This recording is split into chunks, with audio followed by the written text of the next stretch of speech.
Tihei mauri ora. Ata mana hau kia koutou katoa. Ko te mea tuatahi he mihi mahana tēnei kia koutou. Kia koe hoki Anthony, me tō tīma, Claudette Ma. Mo te pō, I nā pō pai te pō. Pai te mea pub quiz. No reira, kei te mihi tonu, kei te mihi tonu, kei te mihi tonu. Ka tīmata te rā, I te karakia, engari, tuatahi, we're going live at 9 o'clock, so I better hurry up. Pai ai tō koutou rā. He noi tātou. A whakatakata hau ki te uru, whakatakata hau ki te tonga. Kia mā kina ki uta, kia mā taratara ki tai. E hiaki ana te atakura, he tio, he huka, he hauhu, tihei mauri ora. E tū koutou mo te himene he honori.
Uti te rito o te halakeke, hei pētako mako ke eko. Whakatairanga ki uta ki tai, ki mai koe ki a hau ki rata me nui he tangata, he tangata, he tangata. Nō rere tēnā koe ki te rangatira e he nare, whakarite tō tātou kupu karake. E mihi poto, e mihi maioha, e mihi aroha, e mihi manaki, hei ngā rangatira, e tau e paime. Nō rere mihi ana, Dr. Pasi Sahlberg, tēnā koe, mihi kawana ki a koe, nau mai haramai ki te whakatairanga tia. PPTA Education Conference Advancing the Dream of Public Education. Piki mai kake mai, ki runga I te papa o tia awa, ki runga ngati tō rangatira, o tira ki runga rakawa ki te tonga. Anei, ngā rangatira, ngā hauepa, ngā mātawaka, kei te rangatira te ahorangi, Pasi Sahlberg, hara mai, whakatau mai rā tēnā koe o tira tēnā rā tātou katoa. Your Eminence Paul, kei a koe te wā.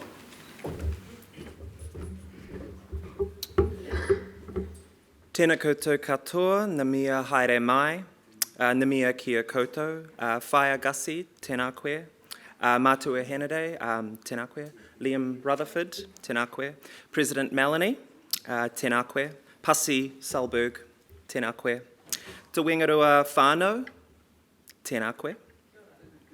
Ko Paul taku ingoa no tamaki makoto ahau, no reira tēnā koutou, tēnā tātou katoa.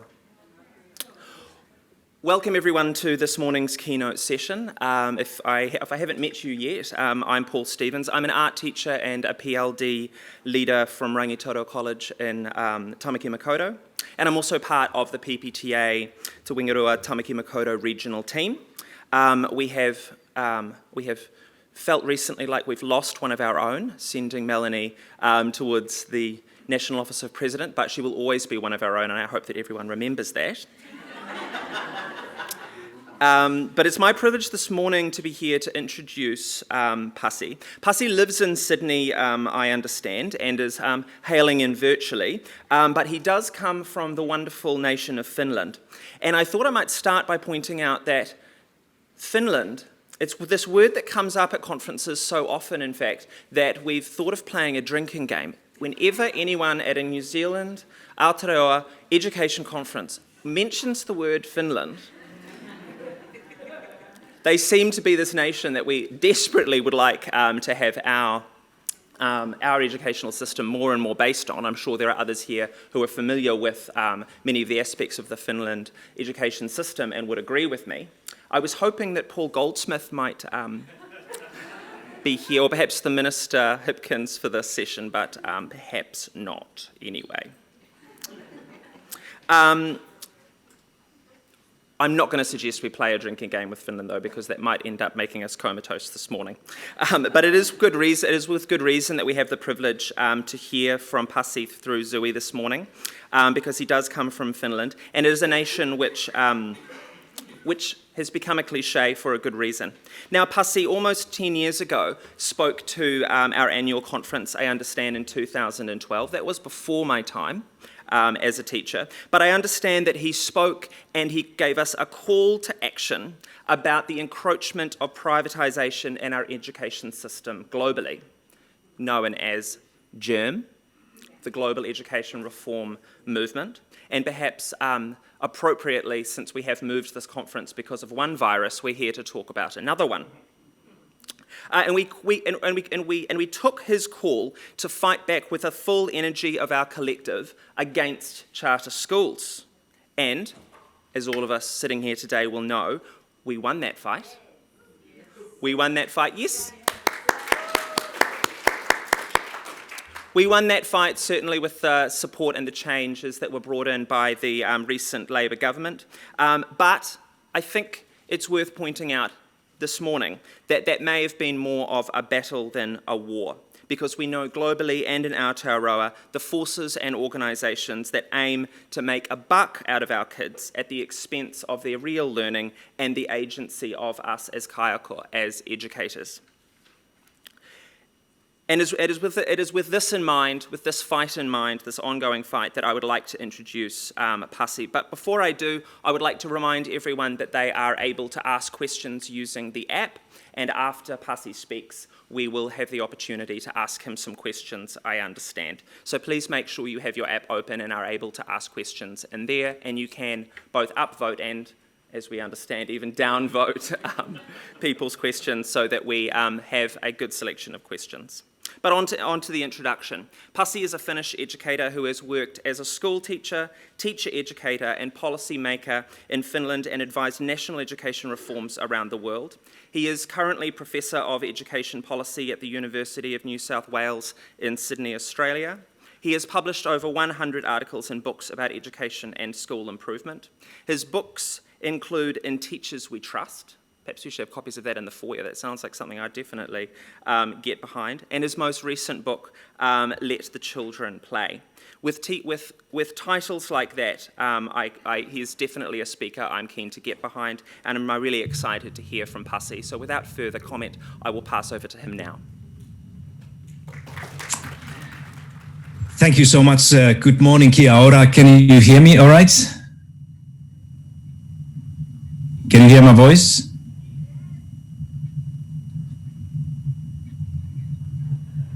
Put your hand up if you can hear me. Oh, wonderful, good.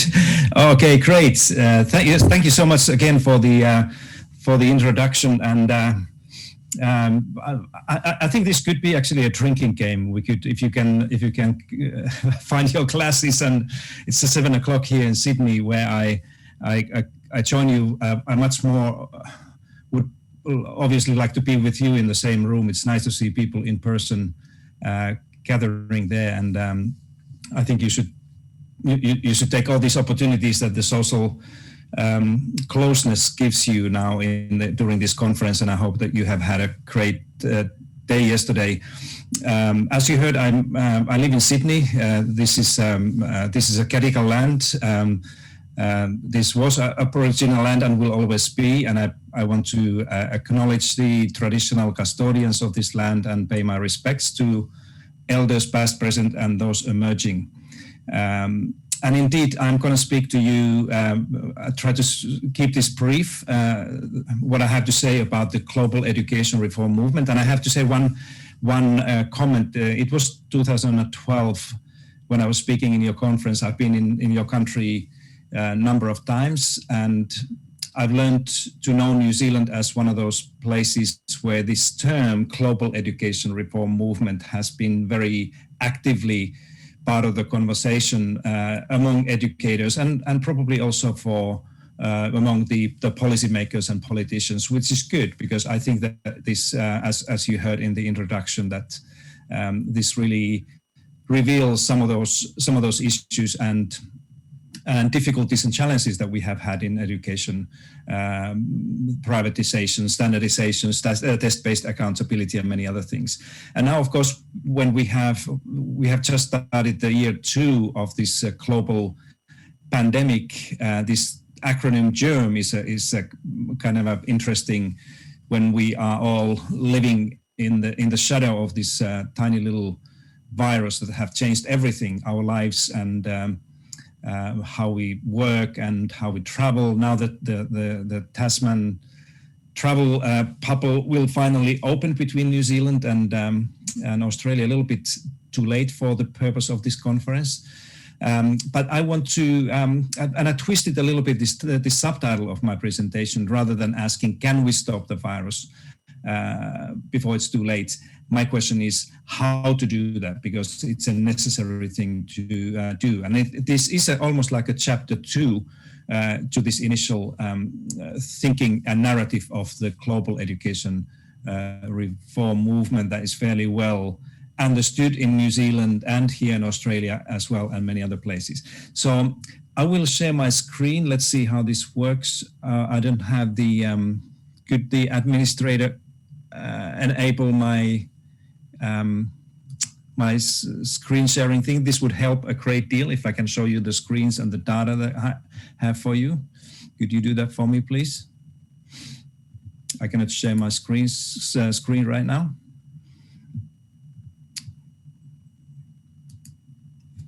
I still can't do that. Please help me to get my screen shared. Okay, here we go. Okay, again, can you raise your hand if you see my screen slides?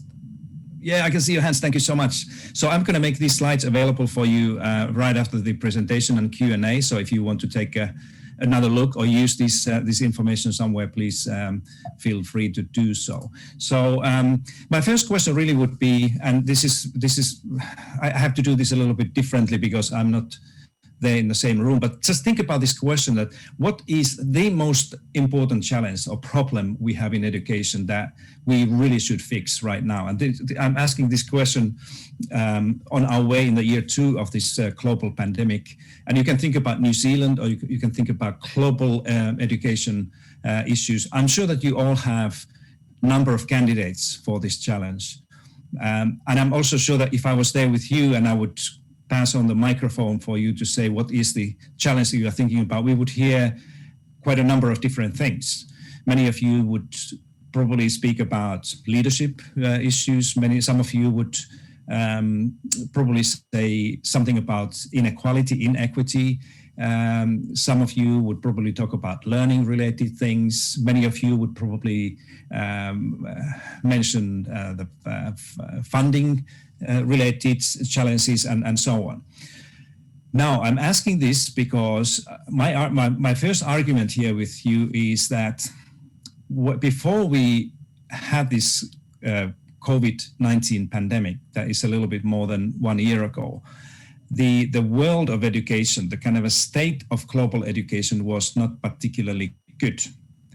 And what I'm seeing sometimes in these conversations when people are asking whether we should use this disruption for like a real reimagining the education and teaching and learning, that sometimes people might not remember the situation in which the world of education was before the pandemic. So I'm going to show you just an example of that.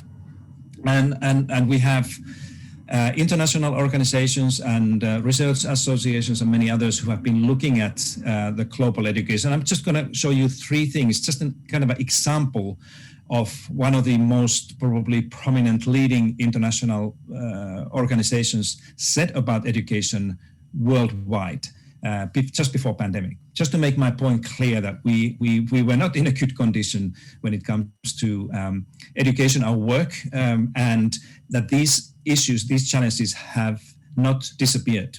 They remain with us, and some of them have been actually been amplified by this pandemic. And we have to remember that we are living with these huge global challenges when it comes to education, and we have to fix these in one way or the other. And that's why all these efforts to rethink or reimagine, redesign education have to include the aspects of these 3 things. So first of all, the World Bank, that is one of those organizations that are looking at education globally, 2.5 years ago, concluded in its global, the Human Development Report that was dedicated entirely to education, that we are a global learning crisis. That was the conclusion of the World Bank. And it was a very grim picture about the growing inequalities, overall, the lack of attendance, the missing adequacy of education, and you name it.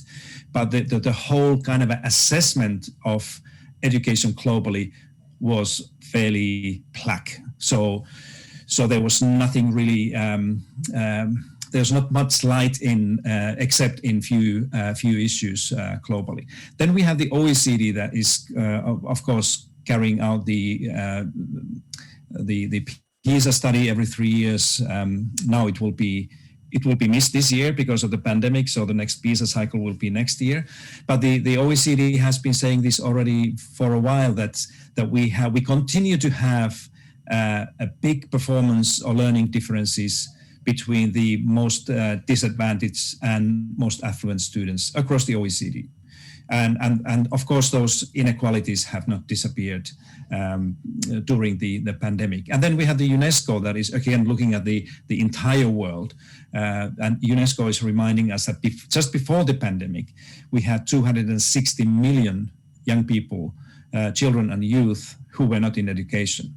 And now the UNESCO's, the UN's more recent estimates say that we are adding that number, anything between 25 and 35 million more young people who are not in school. So just, it doesn't matter the way you look at education globally, we have huge issues and challenges. And now let me show some of these things that are perhaps related to this global education reform movement and the consequences that we have seen. So I'm going to show you 3 particular issues that we are living with right now when we are thinking about the recovery and building, like some call it a building back better, as the pandemic will gradually disappear and we will move to more normal mode of education and living, whatever it means. But just look at these issues, and think about the solutions. How should we think about these things, and how should we, as education leaders, respond to these things? And the first issue is really the declining student learning. And I'm using here the trend data from the international sources. So this is not any specific country. This is not New Zealand or Australia. This is the OECD on average, 37 wealthiest countries in the world. And if you take the available data, you will see that starting from the starting level year 2000, 20 years ago, there has been decline in the actual measured achievement of students across the OECD countries, namely in literacy, mathematics, and science. And unfortunately, we don't have data about the other important areas of learning like social sciences or arts or foreign languages or creativity and many other things. So we had to stick, unfortunately, with this data that we have, and understand also that this is by far an incomplete picture of student performance. But you see that this red line indicates that there has been decline during over the 20 years. And if you have the question that how are the kids doing in the school, the 15-year-olds in this case, compared to 20 years ago, the answer is that not any better. Actually, they're doing a little bit worse than they did 20 years ago. And this is, of course, a very inconvenient issue. But I'll make it even more problematic and difficult for education leaders like you and me to kind of make sense out of. If we add here the spending in education, in other words, how much money has been spent in education across the OECD countries against these declining results, you can see that there is almost a mirror image increase in spending. So what does it mean? So we are spending more money in education, however you look at this, and we get less out of that. Interesting, right?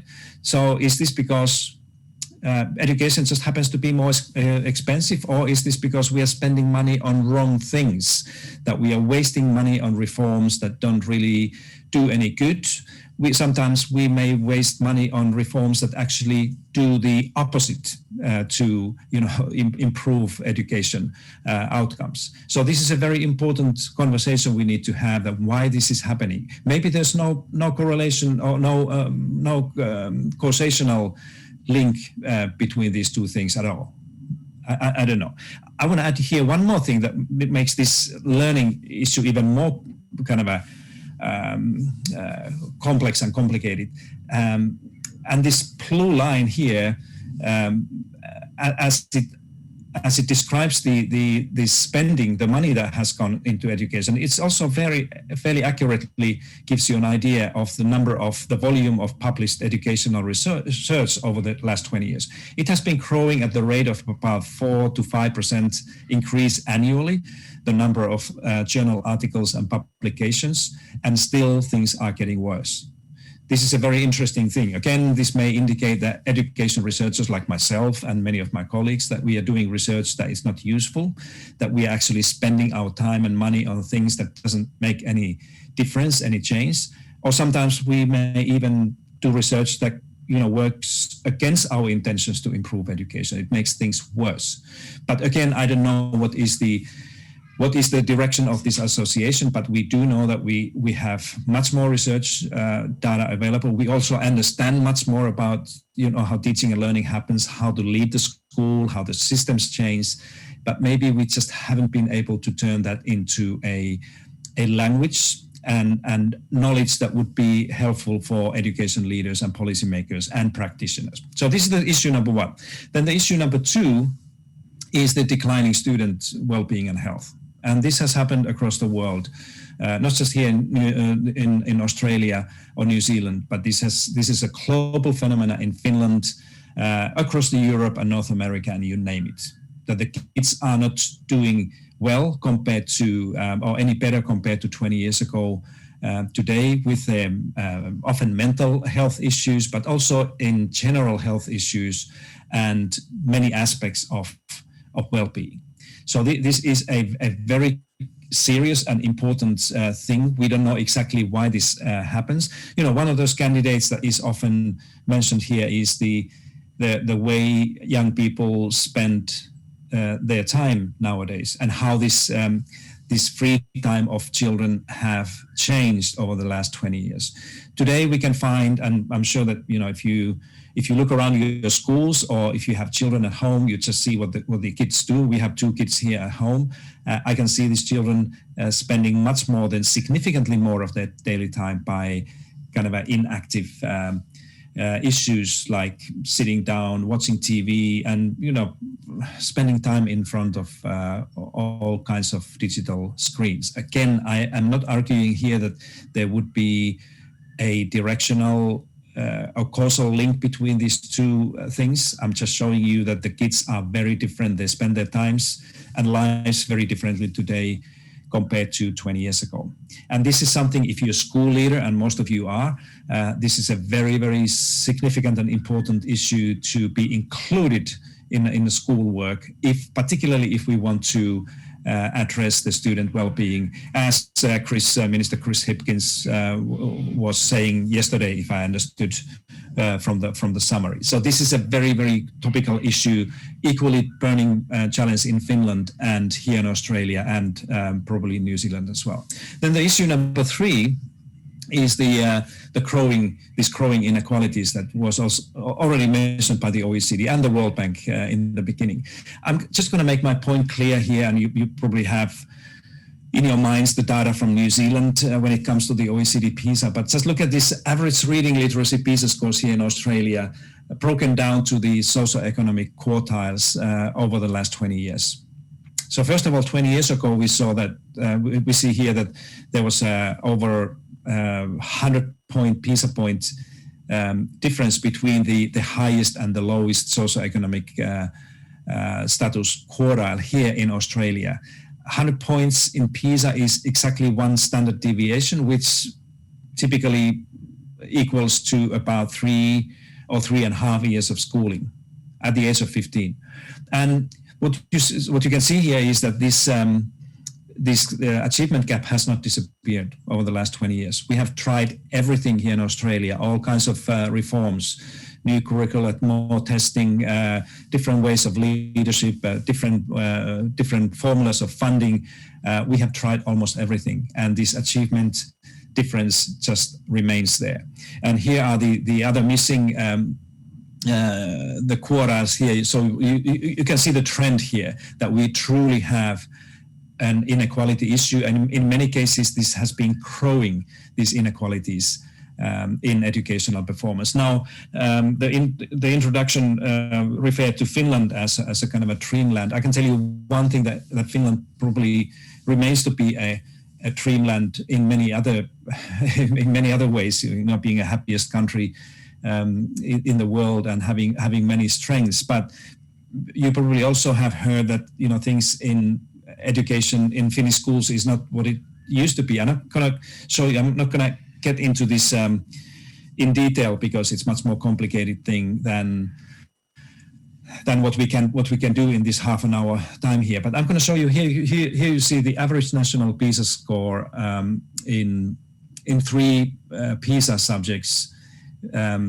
vis-a-vis the parents' level of education in Finland in 2009. So this red line here shows you the how the Finnish kids from different family backgrounds, those who have parents with a very little education, basically that's just a basic education, do in PISA, the 3 areas of PISA, and then those compared to those parents who have higher education.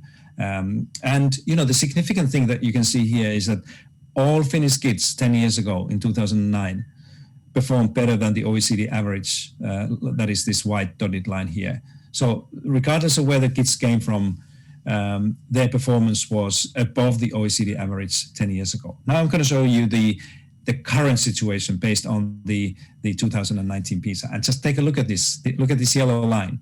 And this is what has happened in Finland in 10 years.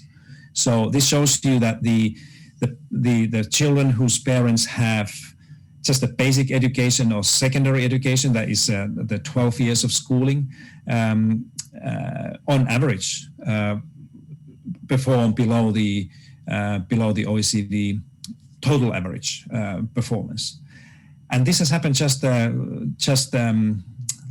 less than 10 years, this change. And this is one thing. So, in a way, this you can conclude from here that Finland has also been suffering from this growing inequality.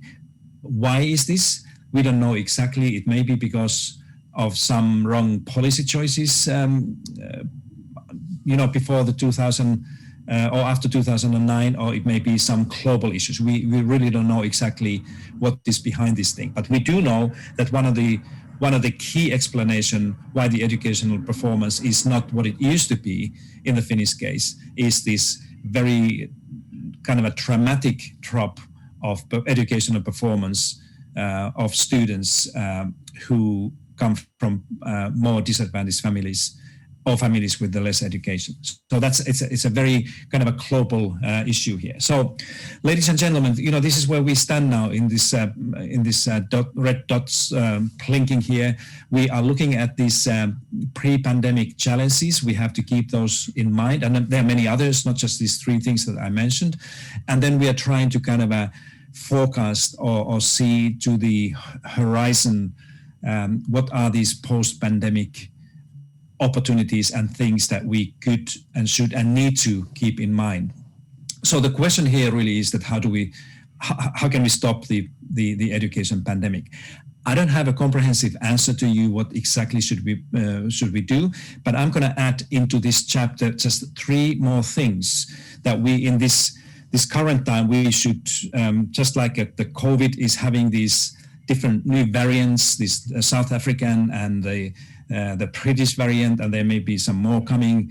Also, this germ that we have had is now having these mutations, these different forms of germ that is working against what you all try to do in your schools and what the system leaders around the world are trying to do. I'm going to just mention you three things that are kind of emerging, these new variants of germ, and we as education leaders, we have to be very well aware of these things. Just like the epidemiologists and health experts, they need to be upfront aware of these new COVID or virus variants and mutations if we want to be successful in coping and dealing with those things. Now, the first emerging thing that I can see in a global conversation is this issue that people call a learning loss, that how much children, and not all the children, but some children have lost learning during the pandemic, and this learning loss is almost always in these conversations assumed to be a kind of a worsening standardized test course. That's nothing more than that, and the ability of this test course to kind of indicate what is going to happen in the future. So you have probably seen the articles where some mostly economists have been estimating how much these students will learn their lifetime earnings, or how much the national economies will suffer because of these learning losses. But as we educators know, that this is not actually the real picture of losing something in learning. From our point of view, if there are any losses, and there have been, of course, some students have been suffering probably there in New Zealand and here in Australia less than in places like Europe or United States or Canada, where the schools are not fully in operation. But the much more important loss that many of these young people have had, and probably all of them, is that the loss of relationships, care that the schools and their teachers have been able to offer, particularly to those children who need care and support more than they can get from home or more than others, and then these real opportunities to do what they need to do. So we need to also, if we want to deal with these new mutations or variants of germ, we need to underline that these students have actually learned many things that we don't necessarily know, and we are definitely not measuring these things. Things like resilience and how to adapt into this disruption and new situation. Many kids have learned a massive amount about how important public health is and how does it operate, how to use technologies for learning and other things, and the family relationships. So we need we as education leaders, that's what I'm arguing here, need to be aware of these new variants of germ and keep this in a kind of appropriate level of conversation. Then the other one is that is becoming particularly concrete in this COVID issue is the role of side effects. Just look at how the health experts and even politicians are dealing with the COVID crisis, how important the role of side effects is, especially now when we are having the vaccines available. There was one Australian development 6 months ago in Queensland University, a candidate for being one of these COVID-19 vaccines. But as soon as the scientists realized that these side effects were rather serious, that some people who were vaccinated actually got a really serious complications of because of this vaccine, and it was immediately terminated, the whole project, and it had already cost like tens of millions of dollars of money has gone into this, but because of the side effects, this whole thing was not considered anymore, and it was terminated. And this is what we have learned now, that we have learned to think about how to maximize the effectiveness of the treatment or the vaccine, for example, while minimizing the negative side effects. And this is a very core thing in health and medicine, but this has been not at all or very, very little considered in education. And that's why the evidence-based education policies and practices that we have been often reminded by politicians and political leaders that use research to link certain treatment or education reforms to expected outcomes is one of those things that we need to learn to think in the same way as our colleagues in health do.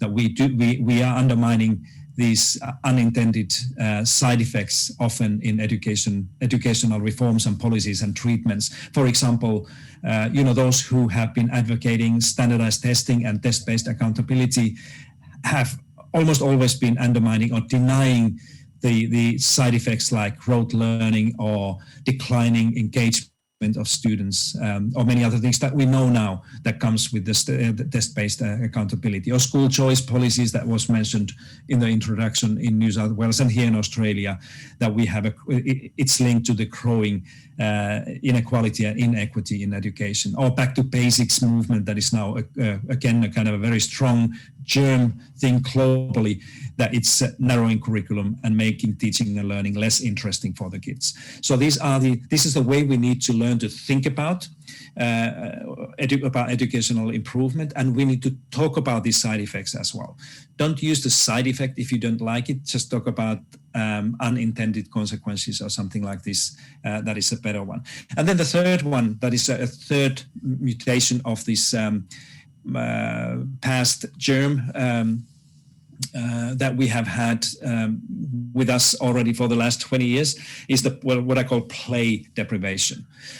So here in New South Wales, for example, and you have a better picture about the New Zealand, about quarter of school children overall attend private tutoring and academic after-school activities and coaching classes. As I said, we have 2 kids in a primary school, in a public school here in the neighborhood, and this is a very common thing already at the year 2 and 3 kids. There's more homework, and there are higher parental expectations that have made many kids here, according to our research, too many children say that they're too busy to play, that they put the play aside because they have to focus more on these academic things related to the school. Now, we are doing research on this issue here at the UNSW, and we find that 80% of parents here believe that children are under pressure to grow up too quickly. And therefore, 85% of parents here in Australia, and this is the most recent data that we have, that their children play less compared to what they did when they were at the same age as their kids. So we have, all the evidence points here, at least our research points to the fact that kids are playing less, often much less than they used to, and they should, if we would listen to health experts, pediatricians' advice. But still, our research is also showing that the parents here in Australia, and I don't know exactly what it will be in New Zealand, are fairly reluctant to accept that there should be more time for free play and recess and unstructured play break time for kids during the school days. So we are now in the middle of this play deprivation. That is, for me, it's one of these consequences of the GERM mutations. That if you think like I do about this thing, then educational leaders, we need to be really mindful and make sure that that this doesn't happen in your school or my school. Now, I'm coming to the conclusions here and try to think a little bit about what to do, how to stop GERM, and we can do that. You have a huge amount of power in the room where you are and within your communities of New Zealand. The school leaders and teacher community as well. So these three things that I have for you, and then we can have a good conversation. The first one is to avoid or be aware of these unintended consequences of education policies and reforms. Whether it's about improving your own school, your own policy in your own school, or whether it's a national education policy or education reform that is underway. You are implementing education policies and reforms and plans anyway as a school leaders, so you have a key role to play in this. So if we have learned anything from this pandemic, it is that we need to learn to act in education policy and education reform more like our colleagues have been acting in medicine, or we as a nation here in Australia, or you Kiwis over there. We have been one of the most successful nations and societies in the world in terms of how to keep our people safe, how to keep our schools and universities open, learning going on, compared to, for example, Finland or United States or Canada. And that's one of those things we need to celebrate. So that's why we can learn a lot of things from how we have been able to handle this horrible health crisis.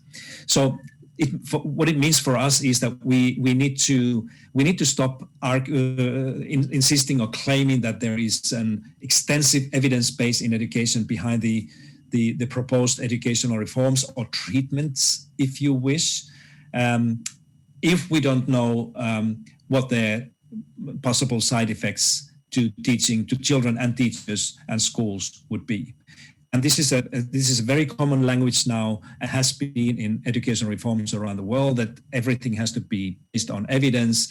And as soon as something is based on evidence, we can go and do that. There has been much less conversation and awareness about these side effects, and then considerations, what to do if the side effects are actually significantly likely or damaging for the school or for the kids or for the teachers or for learning. And then we need to terminate all those policies and reforms that seem to do more harm than good. So this is a basic thinking in medicine. No medical doctor would deny that. And this is exactly the logic that has kept our countries and societies healthy and moving forward. So this next one is to expect the evidence-informed policies and reforms. This is linked to the first one. So that's why we, as education leaders, we need to be very clear about this, and we have to, say that that it's in a way it's unfair to assume that the schools will base their pedagogical decisions, for example, what is happening in the classrooms on solid evidence, unless the education system leaders, those who are in charge of policies and reforms, build their thinking and their proposals on on best available science and professional practice. And this professional practice is particularly important here, that the teachers and leaders' voice has to be, part of this conversation. And then finally, this is my last thing here, that we need to lead this education epidemic. These education epidemics. This may be a wrong term here, but I use it for the sake of making this kind of an analogy clear here, as we have been leading health pandemics. And if we only would do this thing in the future, in the next coming 10 to 15 years, that in national education reforms and policies, we could go strong early on with the prevention and stop the spread of the virus, this would be a huge step forward. If we would insist that the leadership that is aiming to fix education cannot be primarily political or ideological issue, but it should aim at common good. We would, just like in health, this health crisis, we would be doing much better job.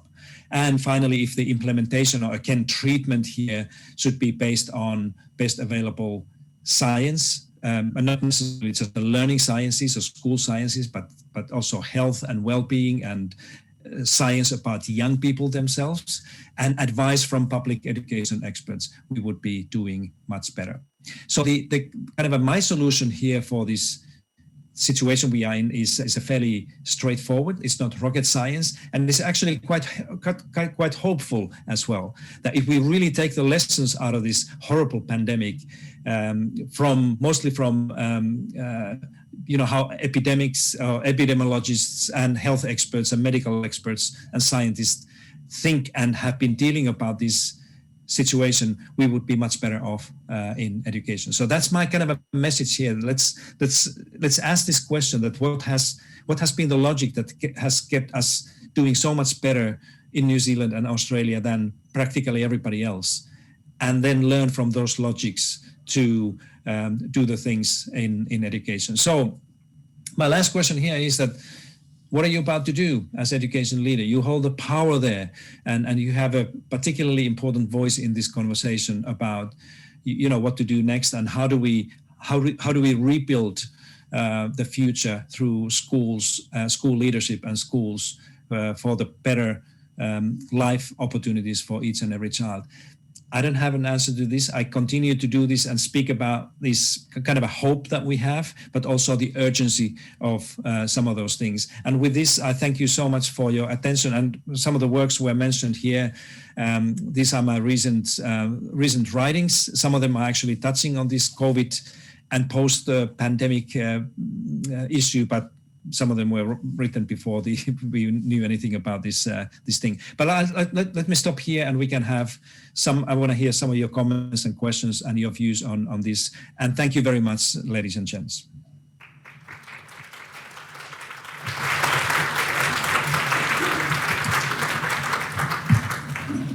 Kia ora, Pasi, thank you for that overview. We have about 10 minutes for questions. I've got a few on the app here, some of which are anonymous. I don't know what that signifies, but it might be easier for me to ask the questions. But if anyone does want to add to one of the questions that I ask or wants to clarify it, please feel free to stick up your hand.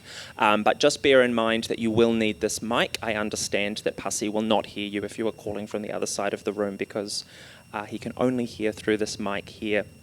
There's been a question here, Pasi, which has had quite a few upvotes on our app here, and that's a question about assessment. You touched on this a little bit, but we'd be interested for you to comment a bit further on the issue of whether or not assessment helps learning and the relationship between assessment and learning, and perhaps your understanding of whether we have a tendency to over-assess students in Australia and in New Zealand. Yeah, assessment is a particularly important part of the whole process of education, as all of you do know. And we couldn't actually consider a post-pandemic education or education systems without assessment. Of course, it depends on what do we mean by assessment. But I can say one thing, that the way of thinking about assessment, particularly among the policy makers and those who hold the power here in Australia and many other countries, is rather old-fashioned. First of all, it's based on just assessing those things that are easy to assess, namely literacy and numeracy. Those are the things that we have learned how to assess, and we have these systems in place. But I think what the pandemic is teaching us is that they are actually, from the point of view of what children need and what makes them successful and what makes them resilient in a time like this, is that there's a whole set of other things that we are not assessing or paying any attention to right now. So assessment is important, but we need the new culture and much broader and richer way of thinking about assessment and doing it in the schools. And this is exactly what we try to do through our capacity here in Australia. In a couple of weeks' time, my research team will announce our alternative to the kind of new Australian assessment, education assessment system that would be much broader and much more friendly to the teachers and students as well. So assessment is important, but we can do much better in New Zealand and here in Australia compared to what we have done before the pandemic. Thanks, Pasi. We've got a couple of questions here in relation to the idea of play. And actually, to some extent, a couple of the questions come from a different angle. One asks about the benefit of free play online as part of classroom learning and what the benefits of that might be. And another question asks about what the dangers are of students having so much play at school, that they may then be needing to have parents support them more at home. So do you want to talk a little bit about how schools use play as part of learning and what some of the conflicts or challenges are there? Sure, yes. Yeah, and again, online play can be a very helpful if that's the only form of play. But as we argue in Let the Children Playbook, is that the highest order and the most effective form of play is a free unstructured play outdoors. And I know many New Zealand colleagues there and many schools are already doing this. That you have a very advanced way of looking at the nature play and outdoor play. We need to be careful with this, because when I was working on the research for the book Let the Children Play, we came to understand, and this is something I've realized here in Australia and some other countries as well, that people have very different views about what play is. For some people, particularly many parents seem to think that play is something we do when the real learning or real work is done. Just think about the adults. We often say that we play or we entertain ourselves when we have stopped working. And so one thing that the schools need to do, if you want to get more out of this play thing, is to, educate yourself and then your community, including children, that the play is actually one form of learning. Just like Einstein and others say that, play is the highest form of science, but not all the play. It's just, if we don't understand what makes a good quality play, then it can be a waste of time as well.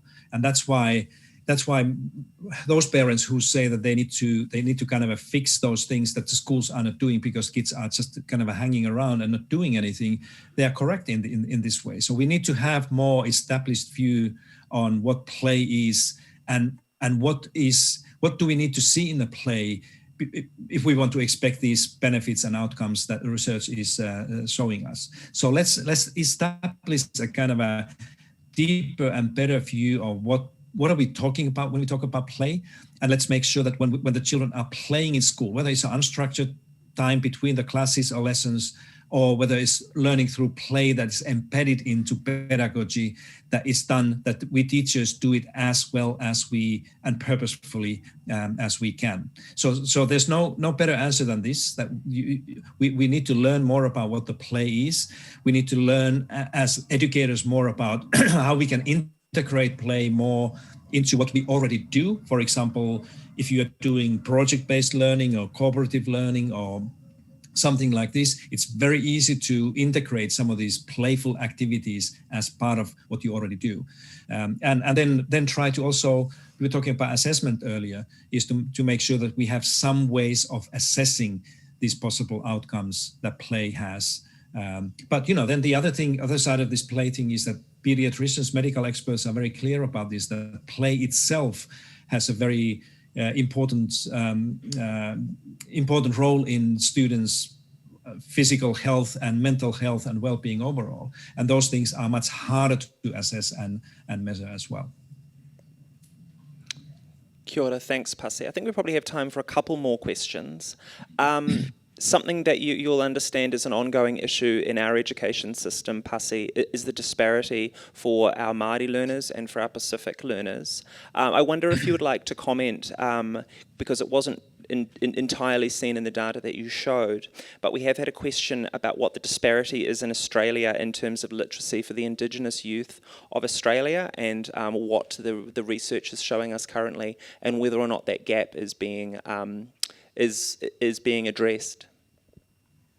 Yeah, it's a good question. I'm not aware of the most recent situation in New Zealand, but here in Australia, those disparities continue to be huge, and they continue to grow, particularly in the remote and rural Aboriginal kids in Aboriginal schools, and those in the more urban areas, even within the indigenous populations over there. And this is a huge question. I think one thing that I think we at least here in Australia are not doing quite well is that we are still thinking about education as kind of our issue. That it's an our, I mean the white man's the European issue. For example, when we are assessing, we have this NAPLAN system, and it doesn't take long if you look at the the ways that NAPLAN tests are designed. It's a fairly kind of a Western perspective on even issues like mathematics and science. And I think what we need to do is to ask these harder questions more about whose education are we talking about, and whose standards are we expecting kids to need. And this is hard for me to say as somebody who I've been here in Australia 2 years, a little bit more. So I don't know, I don't understand all about those things, but I think we need to have education that is much more sensitive to these diversities that we have in our societies, and particularly including when it comes to using assessment systems, or when we are determining whether the school or individual child is successful in a school or not. So we are nowhere near to the being able to say that we are doing a good job. It's the same thing in Canada. If you have a conversation with your Canadian colleagues about their First Nations education, it's exactly the same thing, that we are doing certain things, but by no means this is not enough. Again, here, what I try to do in my capacity as researcher and a thought leader here is to try to lead different conversations about these things, and ask people to join these conversations and admit that we have an issue, we have a challenge here, especially when it comes to Indigenous education and First Nations people's education here. And the solution can only be found through these conversations and outcomes that we get. But this is one of those very, very important questions. And when it comes to New Zealand, you people, you colleagues, you are much better to talk about those things than I am. Kia ora. You spoke really eloquently, Pasi, about what the upcoming issues may be in the post-COVID world, but I like the way as well that you framed it as opportunities.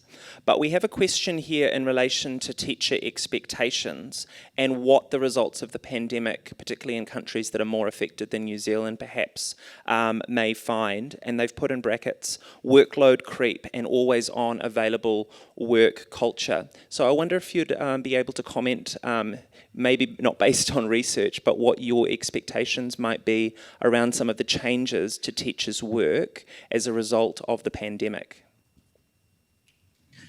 Yeah, great. Thank you. This is a great question. I think, again, and it's good that you asked this not from the research point of view, because we don't really, the fact is that we don't have enough research to say anything that would be reliably based on the evidence. But I can say you what I think from the teacher's point of view. And one thing we need to understand here in New Zealand, or there in New Zealand and here in Australia, is that we have been very lucky and fortunate as educators compared to, for example, my sisters and brothers in Finland, or just think about places like UK or Spain or Italy or United States, Canada, where this pandemic has been treating schools and educators much differently. But if you insist me to pick up one thing that will influence the work of the teachers and schools overall, it is the well-being issue.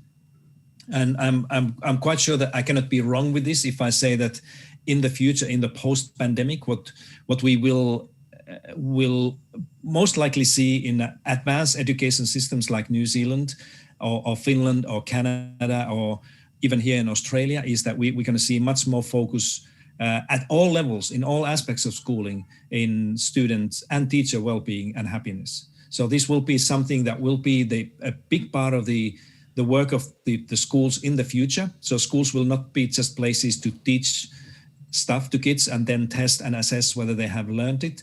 Schools will become, and teachers will become, and schools will become places where well-being and even health of young people will be considered probably equally important issues as teaching them knowledge that we do now. And therefore the outcomes in the future, I'm not talking about after 1 or 2 years, but in the kind of a medium-term future, the outcomes of school education will also be determined much more than we do now through health and well-being outcomes. This is already happening in some places, like you go and look at what Iceland is doing, or some parts of Canada, or even Finland, where the health is becoming increasingly important part of the work of the schools. I'm not talking about teachers becoming nurses or medical doctors or health experts, but they need to, what the schools will be doing in the future will have much stronger focus on preventing young people from getting ill and often mentally ill, and then finding their ways and their means to cure and help some of those issues that are preventing many young people from learning. So if you're a school leader there, and if you decide to build your future strategy, let's say the strategy for the next 10 years more on student and teacher well-being and health, if you keep asking this hard question that what will our school look like in 10 years, 2030, if it would be the place where well-being and health and happiness would be considered as equally important issues than knowledge and skills and attitudes and those competencies, those other things right now. My bet would be that you probably wouldn't be going much wrong with this. Quite the opposite, I would argue that your school would probably be one of the leading in this example. And this is not just New Zealand, this is going to happen sooner rather than later around the world. And this will change the teacher's role, of course. Teachers will always be, teaching children the important things that they need in life. But, health is becoming an important skill. That's my way of how I see this thing as a consequence of pandemic. Health is not anymore something that we do on children when they get sick. Health is going to be something that is probably the most important 21st century skill that we need to make sure every single school need to make sure that every single child will learn these health and well-being skills to be able to take care of themselves and improve their lives also from these perspectives. And that's where we need school leaders like you. And this is where all the teachers are needed to make sure that this will be successful. Thanks, Pasi. I really hope that you're right. When I saw the title of your talk today, I was expecting a very sobering presentation, and certainly there have been aspects of your talk today that are a real eye-opener and are sobering. But I appreciate the way that you focus on those positives, that you focus on those opportunities, and I can hear from the way that you're speaking that you fundamentally and really do believe that it's the teachers who make the difference, and that we're the ones that need to feel empowered to be the leaders in our classrooms, but also beyond that to make sure that the opportunities from COVID come to fruition. So I hope you're right, and I think everyone here will be able to play a part here in making that the case. I would love to ask you more and more questions, but we do have an agenda, and I'm conscious that we're taking up your time. I would like to pass on from everyone here a huge thanks for your time this morning. It's been really valuable to hear from you and have that more international perspective as part of our conference. I do have a gift here for you. They've been very good at putting it next to the lectern. The Zoom technology is not quite up to the standard of being able to pass it to you, unfortunately, but I understand that we will be sending something through to you as a thank you for your time today. And I love the drawings behind you. I assume they're by either your family or some students. But thank you for your time today, and I will now pass over for a waiata. We're going to sing to you as a thanks. Thank you very much.